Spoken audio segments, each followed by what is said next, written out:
Nous avons tous constaté que Patrice Talon a récemment démontré sa bonne politique économique en levant des fonds sur le marché régional sur le marché régional des titres de l'UMOA, dépassant son objectif initial de 60 milliards. Mais moi, je pense que c'est vrai, et en écoutant tout le panel, c'est à veille de son départ, mais je redis toujours qu'il y a des chantiers, qu'il y a beaucoup de chantiers qui sont ouverts. Et, et je ne sais pas, mais cette opération a attiré des investisseurs de 5 membres les investisseurs de 5 membres de l'UMOA, illustrant la confiance dans la trajectoire macroéconomique et budgétaire du Bénin. Moi, bon, est-ce que c'est une réussite? Moi, je dirais que c'est un exemple de la stratégie disciplinaire budgétaire qu'a tracé le président Patrice Talon depuis 2016. Bon, et je vais revenir sur un de vos intervenants sur le panel qu'il n'est pas bon de traiter un président bon et incompétent. Le président, il peut être abruti, il peut être, excusez-moi du terme, il peut être n'importe comment, mais c'est lui le président de la République. C'est lui qui dicte la loi financière. C'est lui qui dicte la loi financière. Et que ils avaient voté une loi entre-temps que le président n'a plus besoin de contacter l'Assemblée avant d'aller constater des prêts. Mais des députés de l'opposition aussi avaient voté. Les députés de l'opposition aussi avaient voté dans ce pays, ce que nous avons tous dénoncé. Mais bon, n'en déplaise à quelqu'un, ils n'ont écouté personne. Ils n'ont écouté personne. Donc, je pense que cette opération est également aussi un signe d'intégration croissante du marché régional et de la confiance des investisseurs dans l'économie. Monsieur Derek, oui. Est-ce que vous avez entendu l'audio de Dioguelou que j'avais joué? Oui. Mais qu'est-ce que vous pensez de ça? Sinon, je peux vous rejouer ça si vous souhaitez. Oui, si vous lui reposez cette question aujourd'hui, vous savez que les positions changent à des niveaux donnés. Si vous lui reposez cette question aujourd'hui, il va vous faire sortir encore et vous dira autre chose. Il vous dira le contraire de ce qu'il a dit aujourd'hui. Il vous dira le contraire de ce qu'il a dit aujourd'hui. Ça, j'en suis sûr. Mais monsieur, et vous pensez que c'est normal? Vous pensez que c'est normal dans un pays où nous avons des enfants, des jeunes qui suivent ce que font ces années-là? Vous pensez que c'est normal? Dites-moi. Oui. Monsieur Mercedes, oui, je vous écoute. Je vous écoute. Bon, à mon humble avis, moi, je n'acclame pas, je n'acclame pas le gouvernement. Mais je pense que cette levée de fonds vise à servir à... Monsieur Denis, vous dites que vous ne pouvez pas traiter le président d'incompétent. Mais quand le président traite tout un peuple d'incompétence, vous en pensez quoi? Quand un président insulte 14 millions de personnes en les traitant de désert de compétences, qu'est-ce que ça vous dit? Est-ce que vous acceptez d'être traité comme incompétent? Vous? Non, jamais. Je ne... Merci. Non. Non? Alors, le président Talon a traité le peuple béninois entier devant François Hollande de désert de compétences. Désert de compétences. Nom de Dieu, et il y a des intellectuels au Bénin, il y a des gens qui sont instruits au Bénin. Et vous trouvez que c'est normal? Oui, mais mon frère, cela ne veut pas dire que 14 millions de Béninois, que nous sommes tous des déserts de compétences. Mais ça veut dire quoi alors? Ces propos veulent dire quoi? Exactement. Quand un président dit que son peuple a un désert de compétences. Je ne suis pas de Bénin, je ne suis pas parler de Bénin. Quand on dit le Bénin est un désert de compétences, le Bénin, il a dit le Bénin est un désert de compétences. Est-ce que les 14 millions de Béninois là ne sont pas dans le Bénin? Ne sont pas partis du Bénin? Donc pas le président Talon? On veut savoir. Je vous prends l'exemple de Kérékou qui disait dans ce pays que les Béninois, que les intellectuels béninois sont des tarés. Mais il n'avait pas qualifié de tous les intellectuels béninois. Il a pris seulement une classe politique.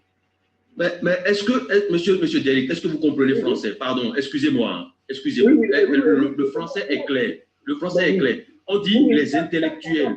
Il y a des intellectuels qui sont tarés. Mais tout le peuple béninois n'est pas intellectuel. Mais là, on s'adresse au peuple entier. Donc, quand on dit peuple, c'est tout le monde. Ce n'est pas un individu, ce n'est pas une classe sociale, ce n'est pas une catégorie. Ce n'est pas une catégorie socio-professionnelle, ce n'est pas les illuminés. C'est le peuple qu'on a dit. Les intellectuels font partie du peuple. Et les gueux aussi font partie du peuple. Bien sûr. Les fonctionnaires font partie du peuple. Les agents assermentés font partie du peuple. Tout le monde fait partie du peuple.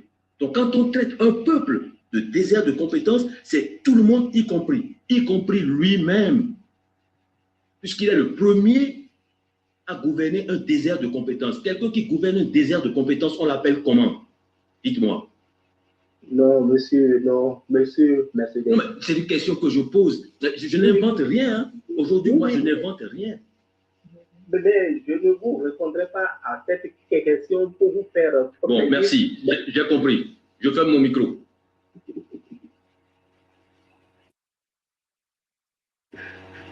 Ok, donc, monsieur Derrick, on peut toujours vous poser beaucoup bien de questions. Hein. La facilité avec laquelle vous acceptez la situation. Il y a un an, le Bénin était sur le marché financier, a pris, je pense, 1 milliard d'euros. Est-ce qu'en un an, ils ont dépensé dans quoi? Est-ce que vous savez dans quoi ils ont dépensé cet argent-là? Est-ce qu'au Bénin aujourd'hui, si on prend la main de Patrice Talon, on le promène à travers le Bénin, il peut nous montrer ce qu'il a fait de cet argent qu'il a pris il y a à peine un an. Donc, c'est en tant que peuple, est-ce qu'il peut nous montrer ça? Oui, monsieur Diopso, je ne suis pas le ministre des Finances et de l'Économie, mais à voir.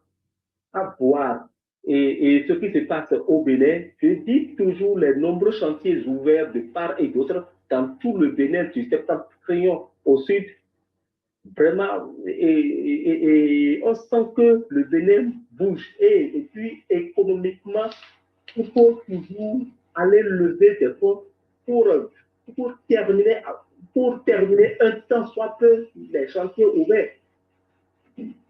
Mais, monsieur Derrick, excusez-moi encore du peu, vous parlez de santé financière, de bonne santé financière du Bénin. Vous dites que vous n'êtes pas ministre de l'économie, mais qu'est-ce que vous savez de la bonne santé financière du Bénin? Vous en savez quoi exactement? Vous connaissez le taux d'endettement de notre pays? Vous savez des choses sur la santé financière de notre pays? Qu'est-ce qu'on dégage comme revenu sur nos investissements? Quels sont les délais, le temps de remboursement? Quels sont les taux de remboursement de ces crédits? Qu'est-ce que vous en savez? Franchement et en toute honnêteté, dites-nous, puisque vous avez l'air de savoir qu'il y a des chantiers qui sont ouverts, que notre pays a une bonne santé financière, c'est la raison pour laquelle il lève des fonds et tout ça. Mais dites-nous concrètement ce que vous savez de la bonne santé financière de notre pays. Moi, j'aimerais bien savoir, j'aimerais que vous nous le dites parce que nous sommes ignorants. Excusez-moi de peu, en tout cas, moi, je suis ignorant de cette situation. Je ne sais pas. Je ne connais pas la santé dont vous parlez. Donc, je vous demande, dites-nous exactement de quelle santé financière vous parlez, de quelle orthodoxie budgétaire ou de gestion vous parlez. Donc, j'aimerais que vous entrez dans des détails. Parce que lever des fonds, tout le monde peut se lever, tout État peut se lever dès qu'il fait la demande de lever des fonds. Hein. Ça, c'est possible. Ça, c'est possible. Mais à quoi servent ces fonds? Qui paye à la fin? Mais ils empruntent au nom de qui?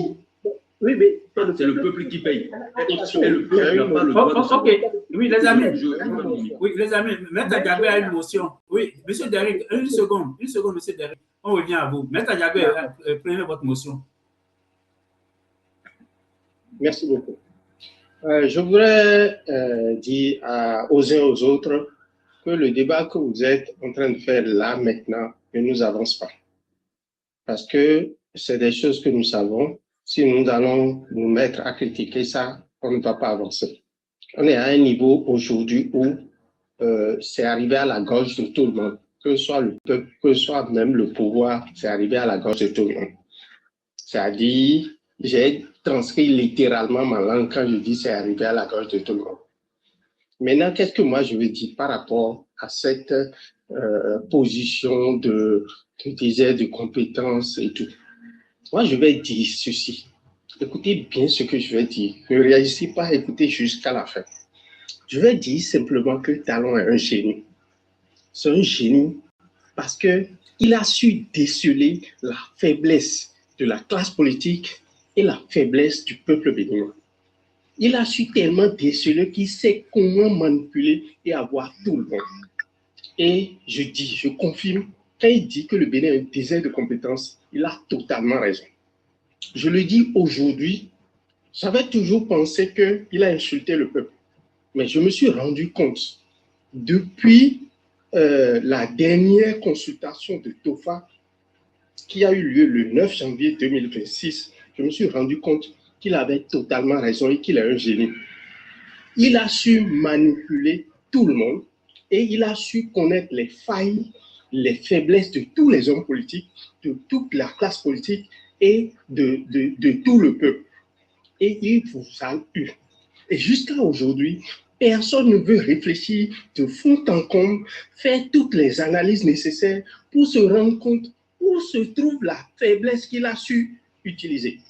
Quelle est notre faiblesse? Quelle est la faiblesse de la classe politique? Quelle est la faiblesse du peuple qu'il a su manipuler jusqu'à avoir le déçu totalement? On ne se pose pas cette question, on se contente de l'accuser.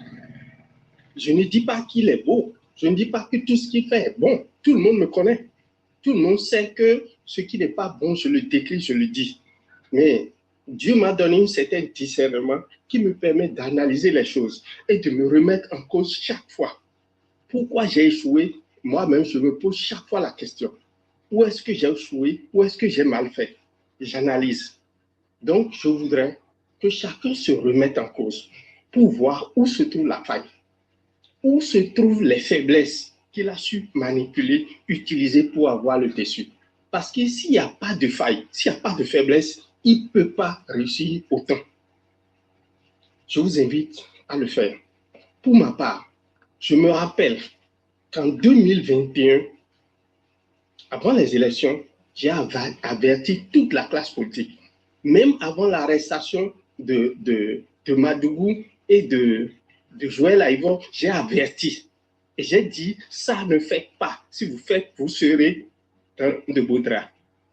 Mais comme je suis rien, personne ne m'a écouté. Je ne vais pas revenir dessus tout de suite. Mais je dis simplement, pour ma motion, je conclue en disant, Talon est un génie. Et il faut que le peuple béninois, la classe politique, analyse où se trouvent les faiblesses qu'il a su déceler pour en arriver là. Pour le moment, je m'en arrête là et je reviendrai pour mon intervention après. Merci. Ok, merci beaucoup. Moi, je comprends ce que vous voulez dire par là, mais je pense que le thème génie, c'est un abus de langage. Parce que quelqu'un qui n'a que la violence et la corruption, est-ce qu'on va dire qu'il est un génie? Pablo Escobar fonctionnait de la même manière, Hitler a fonctionné de la même manière. Est-ce qu'on va cataloguer tout cela comme des génies? Bon, j'ai bien compris ce que vous voulez, le message que vous voulez faire passer. C'est pas un abus de langage, c'est une tournure de phrase. Ok, donc l'un ou l'autre, mais je comprends bien. Mais Patrice Talon, oui, je vais vous donner la motion, monsieur Alao. On peut le résumer simplement, c'est ça. Il n'y a que deux arguments, la corruption et la violence. Si vous enlevez, vous arrachez ces deux éléments à Patrice Talon, il va tomber comme une feuille morte. Il ne peut pas réfléchir au-delà de la corruption ou de la violence. Tous les résultats qu'il a eu jusqu'à présent, il a eu soit par la force, soit par la corruption. Il n'a pas fait d'autre chose que ça jusqu'à présent. OK, on va... Monsieur Alao, prenez votre motion. Merci, Monsieur Diossou. C'est juste pour répondre à maître qui vient de parler, de savoir les failles. Les failles sont sous nos yeux, monsieur. On va pas. Moi, je vais vous dire ce que j'en pense. Monsieur Patrice Talon est le plus grand corrupteur et le plus grand corrompu du Bénin. C'est monsieur Patrice Talon qui faisait circuler des valises d'argent en destination des hommes politiques du Bénin. Ça, vous le savez mieux que tout le monde. Monsieur Patrice Talon a financé des campagnes de tous ces hommes politiques. Et ça aussi, vous le savez mieux que tout le monde. Madame Viera Rosine Soglo, paix à son âme, a déclaré ouvertement à la télé qu'elle a reçu 5 millions des mains de Patrice Talon. Il y a un autre député qui a déclaré ouvertement à la télé qu'il a reçu 400 millions des mains de Patrice Talon. Patrice Talon de Wadaï. Il n'a pas dit Patrice Talon. Il a dit des mains de Wadaï. Des mains de Wadaï. Wadaï dirige le pays. Wadaï ne dirige pas le pays. Donc, si l'argent sort du pays, c'est que quelqu'un a donné son aval. Il a dit, c'est ce qu'elle a dit. C'est ce qu'elle a dit, ça. Donc, il vaut mieux répéter ce qu'elle a dit. Rosine Soglo? Vous êtes sur un panel. Oui, monsieur Alao. Monsieur Alao. Oui, Rosine Soglo a dit formellement. Oui, c'est des mains de Wadaï. Rosine Soglo. Oui, c'est des mains de Wadaï. Oui, mais ça revient au même. Ça revient au même. Donc, Wadaï a juste joué le rôle de porteur de valise, c'est tout. On continue. Oui. On ne peut pas aller au bout. Oui, mais on ne veut pas aller au bout de l'analyse, on ne veut pas voir, on veut rester à la porte. Non, rentrons dans la chambre. Rentrons dans la chambre. Quand il y a des choses qui se passent, quand il y a un dirigeant qui cautionne certains faits, qui est à la tête du pays, sans qui rien ne se passe, sans qui rien ne doit sortir, rien ne peut sortir, si des choses sortent, mais qui l'autorise? Qui envoie? Peu importe. Donc, monsieur Patrice Talon connaissait les rouages de la politique béninoise depuis très longtemps. Tous ceux qui sont passés, que ce soit Adrien Humbedi, Amoussou Bruno, Yahi Boni lui-même, tous ceux-là ont touché du pognon de la part de Patrice Talon pour financer leur campagne. Après, vous pouvez croire que je mens. Donc, Patrice Talon connaît comment ils fonctionnent, ces gens-là. Maintenant, je vais vous dire, quand il est arrivé au pouvoir, Patrice Talon, qu'est-ce qu'il a fait tout de suite? Il a fait fuir du pays tout opérateur économique ou toute personne capable de financer aujourd'hui un parti politique. Vous allez au Bénin, aujourd'hui, vous n'avez personne qui soit capable de donner 100 millions à une formation politique pour faire campagne. Personne n'est capable de donner des moyens à un parti politique pour faire campagne. Et il s'arroge cette position-là depuis qu'il a pris le pouvoir, parce qu'il a nettoyé tout le monde autour de lui. Mais c'est juste ça qu'il faut comprendre. La solution n'est pas à inventer.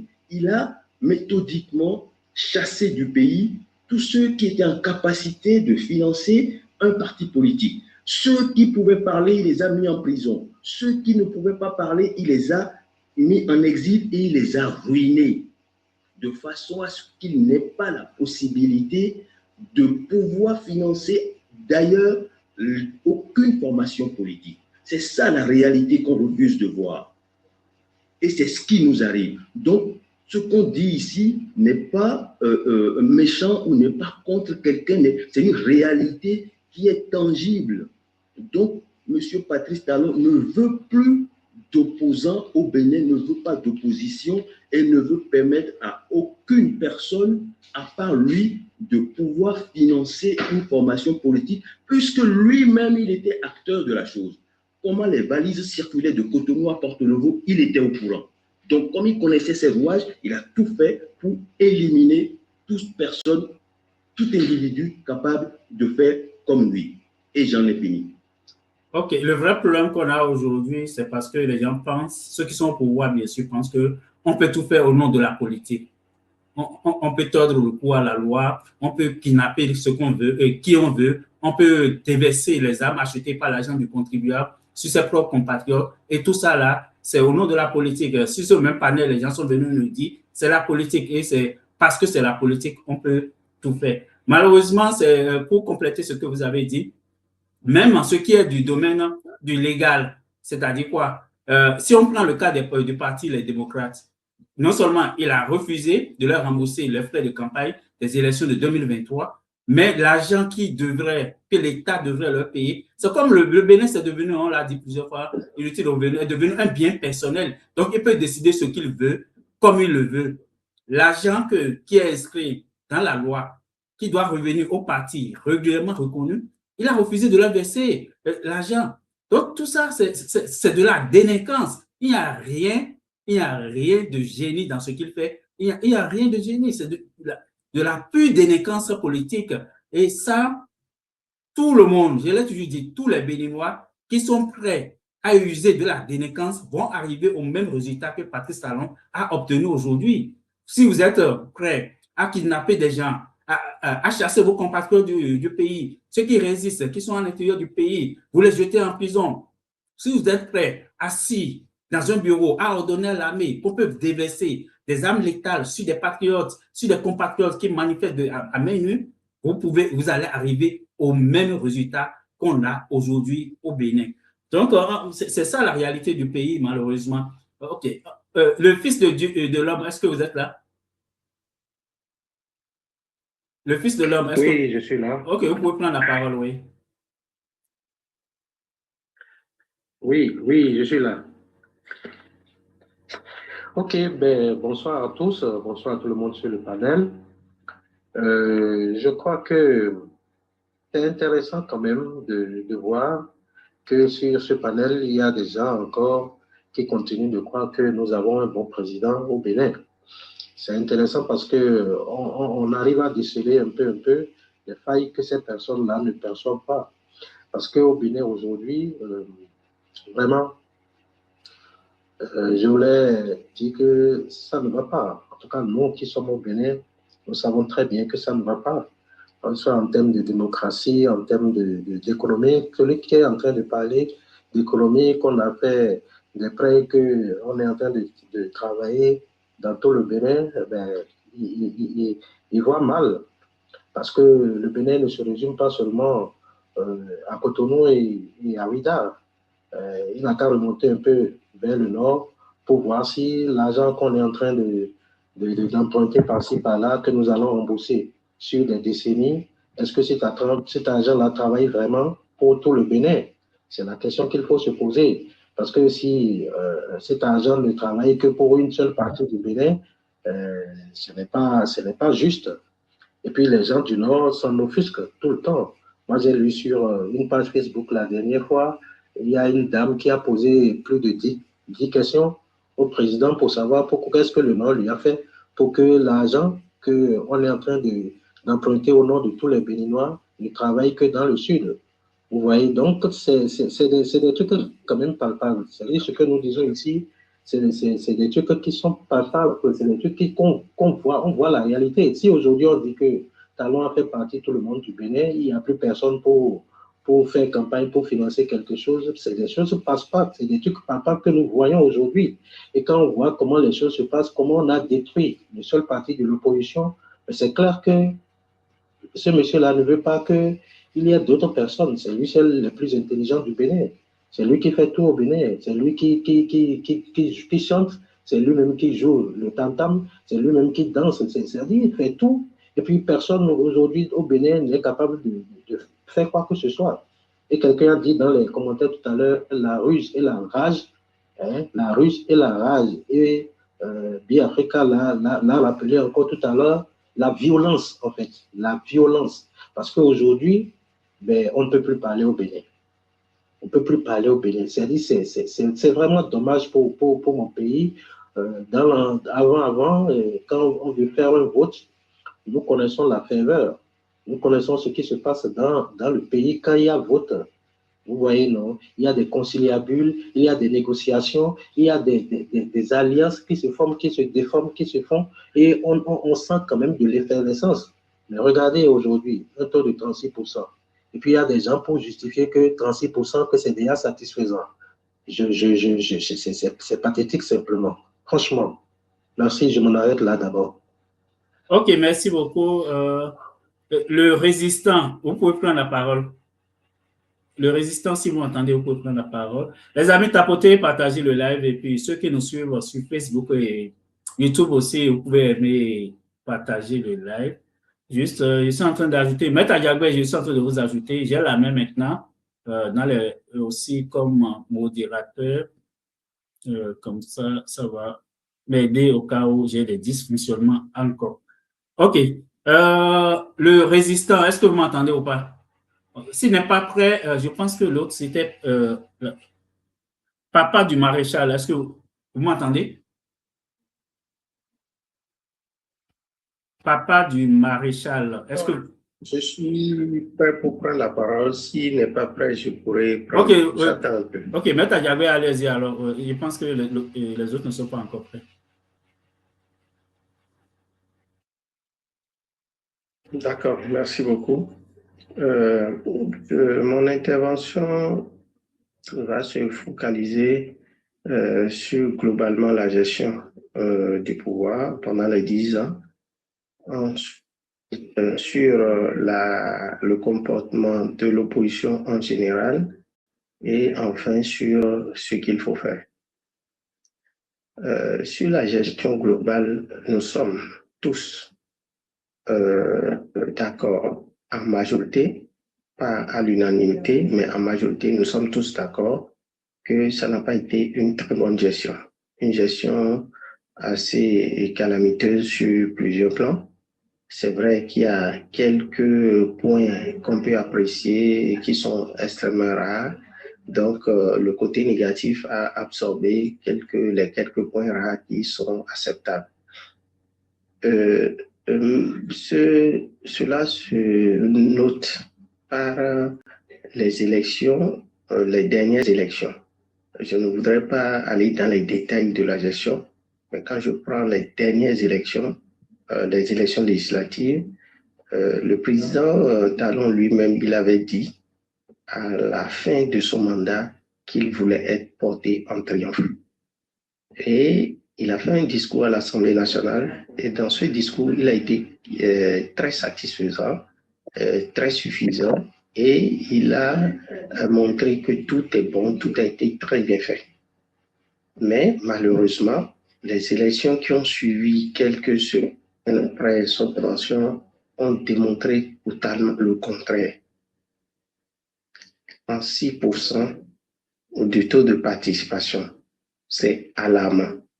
S'il devait être porté en triomphe, ce n'est pas le cas puisque le taux de participation qu'il a fait élire président était de 63,13%, 66,13% exactement. 66,13% pour venir au pouvoir et 36,13% pour quitter le pouvoir, c'est hallucinant. Et ça devait l'inquiéter. Ça montre que la gestion n'a pas été ce qu'il fallait. Ce n'était pas l'attente du peuple. C'est peut-être de son goût et du goût des pays qui ont l'habitude de nous noter, des institutions qui ont l'habitude de nous noter. C'est peut-être de leur goût, mais ce n'est pas le goût du peuple. Or, c'est le peuple qui choisit son dirigeant. Or, c'est le peuple qui note son dirigeant et qui décide si le dirigeant peut poursuivre ou pas. Ça veut dire que ce n'a pas été la gestion qu'il fallait. Maintenant, quel a été le comportement de l'opposition pendant les 10 ans? Nous avons assisté à une opposition totalement déchirée, complètement déchirée, écartelée, éparpillée. Pendant que l'un prenait une voie, l'autre prenait une autre voie. Ça montre clairement que les hommes politiques, ou bien, ne sont pas crédibles dans la globalité. surtout que la plupart de ceux qui ont accompagné le président Talon dans sa gestion, c'était des gens, pour la plupart, connus pour leur sale dossier qu'on a suivi du temps de Yahi et du temps de Kérékou. C'est des gens qui traînaient des casseroles. Ensuite, l'opposition n'a pas pu s'unir. Et dans l'opposition aussi, on connaît des gens qui avaient des casseroles que le président a tout fait d'épingler, pendant que ceux qui traînaient des casseroles qui étaient à son niveau n'ont pas été épinglés. Maintenant, si l'opposition n'a pas pu s'entendre, c'est le fait de qui? C'est le fait de la manière de voir qu'on nous a inculquée, imposée, pratiquement sans qu'on s'en rende compte. C'est cette manière de voir, de comprendre que l'Occident nous a inculqué qui a amené des paradigmes qui ont fait qu'ils n'ont pas pu s'entendre. Et juste là, avant même que ça n'en arrive là, le président savait déjà que l'opposition ne pouvait jamais s'entendre, puisque c'est lui qui les unifiait avec son argent.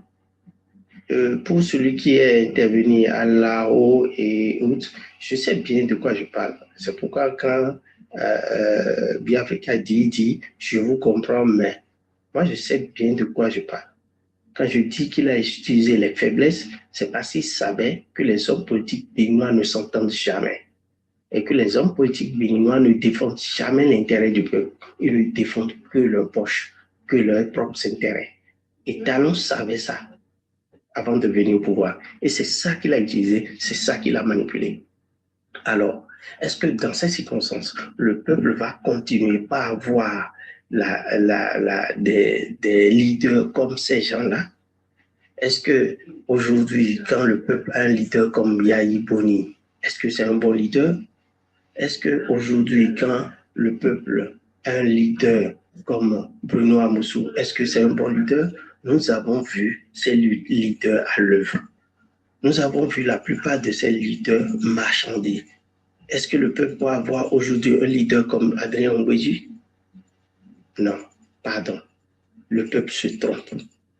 Et c'est parce que le peuple se trompe que pour la deuxième partie, la première partie, c'est que Talon sait et il connaît les hommes politiques béninois, il sait qu'ils ne peuvent jamais s'entendre parce qu'ils ne défendent pas les intérêts supérieurs du peuple, ils défendent leur poche.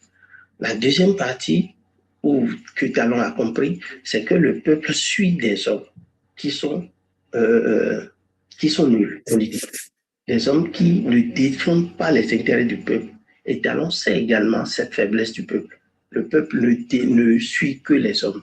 Le peuple ne défend pas ses propres intérêts. Le peuple n'analyse rien. Le peuple suit bêtement. Et il sait ça. Il a surfé également dessus. Donc aujourd'hui, c'est comme ça.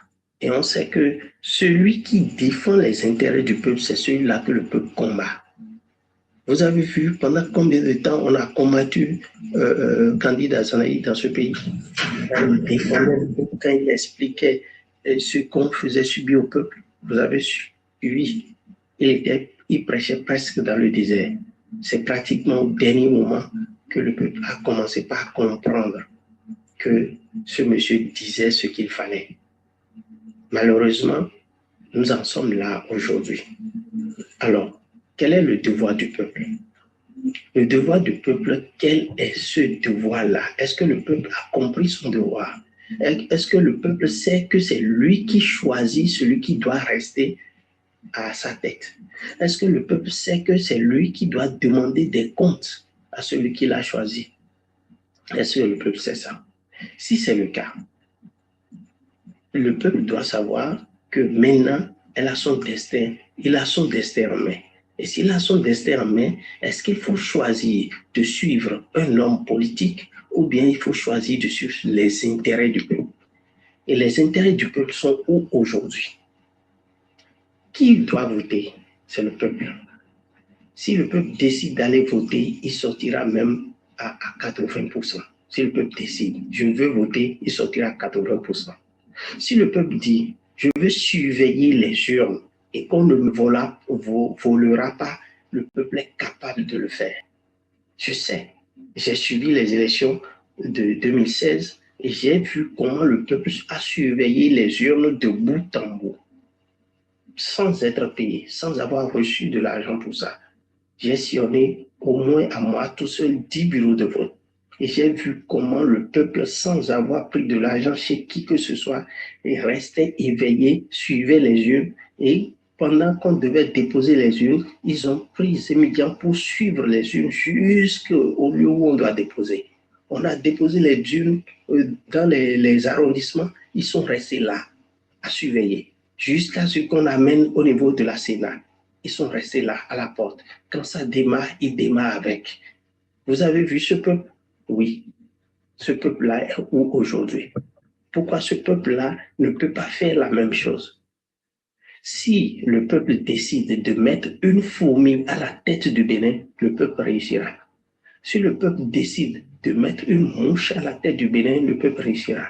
Si le peuple décide de mettre un lion à la tête du Bénin, le peuple réussira. Peu importe ce qu'on fait, peu importe les manipulations qui existent. Alors, pourquoi le peuple ne peut pas réfléchir en termes de mes intérêts et non en termes des intérêts des hommes politiques? Pourquoi le peuple veut défendre Yaïboni? Pourquoi le peuple veut défendre les démocrates? Pourquoi le peuple veut défendre, comment on appelle, les partis politiques qui existent? Je ne me rappelle même plus des noms de tous les partis politiques. Pourquoi le peuple veut défendre ces partis alors que ces partis ne défendent pas leurs intérêts et que le président qui est là depuis 10 ans sait bien pertinemment que ces partis ne défendent pas leurs intérêts? Est-ce que lui-même est membre d'un parti politique? Non, il n'est pas membre du parti politique. Il n'en est pas un. Et nous le savons tous, puisqu'il y a 2 partis qui le soutiennent, même 3, même 4. Et vous le savez bien. Moi, le Bénin, bien, UPR, ainsi de suite, le soutiennent. Lui-même, il est membre de quel parti? Il n'en a pas. Mais pourquoi on veut que ce soit un parti qui choisisse quelqu'un qui soit candidat? C'est tout simplement parce qu'on sait que les partis n'ont que des intérêts personnels et qui ne défendent pas les peuples et qu'on peut les manipuler à tout moment. La preuve, on a vu comment les démocrates ont perdu les élections sur tapis vert sans avoir pu se présenter. Parce qu'on sait qu'un parti, ça peut se manipuler à tout moment. Alors, quel est le rôle du peuple aujourd'hui? Je dis bien, si le peuple peut comprendre ce que je dis, ce serait bien. Même si le peuple décide de mettre une fourmi à la tête du Bénin, le peuple réussira. Même si le peuple décide de suivre les élections, même si tous les jeux semblent être pipés dès le départ, le peuple réussira. Je n'en dirai pas plus pour le moment. Merci beaucoup. Ok, merci beaucoup. J'avais une motion. Le Fils de l'homme, vous pouvez prendre votre motion. Ok, merci, Biafrika. Non, maître, je crois que vous êtes passé un peu à côté. Parce que le peuple connaît ce qu'il veut. Le peuple sait ce qu'il veut. Le peuple sait là où se situent ses intérêts. Le problème, c'est qu'on empêche le peuple, d'accord, de manifester là où se trouve son intérêt. Talon a toujours empêché le peuple de s'exprimer. C'est ça, c'est la différence. Quand vous dites que les partis d'opposition ne sont pas unis là, c'est pas vrai. Regardez ce qui s'est passé avec les démocrates pour tout à l'heure même, pour les élections présidentielles. Et tous ceux qui, la personne qui a fait ça, elle a été reçue à bras ouverts dans les partis du président. Vous ne voyez pas un lien de causalité, vous ne voyez pas quelque chose qui soit là. N'empêche, non. Je ne peux pas voir. Permettez-moi, s'il vous plaît. Parce que dès le départ, moi, j'avais déjà dit que le choix pour les législatives était mal fait. Et vous ne pouvez pas être un parti politique, on va vous imposer ceux qui iront aux élections. Donc, vous ne pouvez pas me dire que ces partis-là ont fait un bon choix au départ. C'est au départ qu'il fallait voir qui sont allés aux élections. On leur a imposé ça. Et pourquoi? Parce qu'ils avaient des intérêts personnels. Ils ne pensaient pas au peuple. Je suis désolé par rapport à ce que vous dites. Non, je ne vois pas la chose comme ça, et maître. Je ne vois pas ça comme ça. Parce que qui a imposé un candidat au parti de l'opposition? On ne leur a pas imposé de candidat. D'ailleurs, qui peut leur imposer de candidat? C'est la mouvance qui va. C'est la mouvance qui va informer. qui va imposer les candidats. Ok, Maître Diagué, laissons-le terminer sa motion et je peux revenir à vous si vous souhaitez reprendre la parole. Moi, je pense personnellement que ce président-là a tout fait pour écarter ceux qui sont capables de le combattre. Il n'a jamais voulu de la compétition parce qu'il sait que quand la compétition est ouverte là, il est KO. Je m'en arrête là. Oh, ok, merci beaucoup. Même on peut peut-être ajouter aussi que nous ne sommes plus dans l'environnement de 2016. 2016, à la Sénat, toutes les sensibilités politiques étaient représentées, aussi bien à la Sénat et à la Cour constitutionnelle. Donc, ça faisait que les représentants de la Sénat qui sont sur le terrain venaient aussi de toutes les sensibilités politiques. Donc, nous ne sommes pas dans le même environnement aujourd'hui. Même aujourd'hui, si tu ne peux même pas contester un résultat. Si tu insistes trop, on sait dans quelles conditions le candidat des démocrates s'est retiré totalement. Il ne pouvait pas faire autrement. C'est pour ça que moi, je parlais plutôt de la délinquance totalement. Nous sommes dans la délinquance. Aujourd'hui, les gens qui ont torpillé des partis politiques ont été repris. Même Talon lui-même, il a dit, tu peux signer des accords et ne pas respecter. Donc, on est dans l'immoralité totale. Donc, on est dans un environnement qui ne répond à aucune norme, à aucune loi aujourd'hui. OK, on va avancer, on va écouter les nouveaux qui n'ont pas pris la parole. Monsieur Kodjo, est-ce que vous m'entendez? Monsieur Kodjo, est-ce que vous êtes là? Vous pouvez ouvrir votre micro. Oui. Oui, on vous écoute, allez-y. OK. Bonsoir, mon cher frère béninois. Comment vous allez? Oui, ça va, on vous écoute, oui. OK, merci beaucoup. Votre panel, souvent, je vois que c'est une parole très souveraine et parle de notre pays et ne peut pas parler des autres pays. Moi, je vous félicite pour ça là simplement. Merci beaucoup. Mon motion est simplement. C'est que nos opposants ont oublié au Bénin. Patrice Talon, c'est quelqu'un qui a déjà tourné, il connaît ce qui est tout dans le pochette de Yéboni. Moi, j'ai dit au début, avant appel d'Agoudou, j'ai dit au début que Boni n'a qu'à laisser le parti. Mais c'est Boni Yahi, ancien président, n'a qu'à laisser parti opposé. Parti les démocrates, il n'a qu'à laisser et on cherche d'autres personnes qui peuvent être président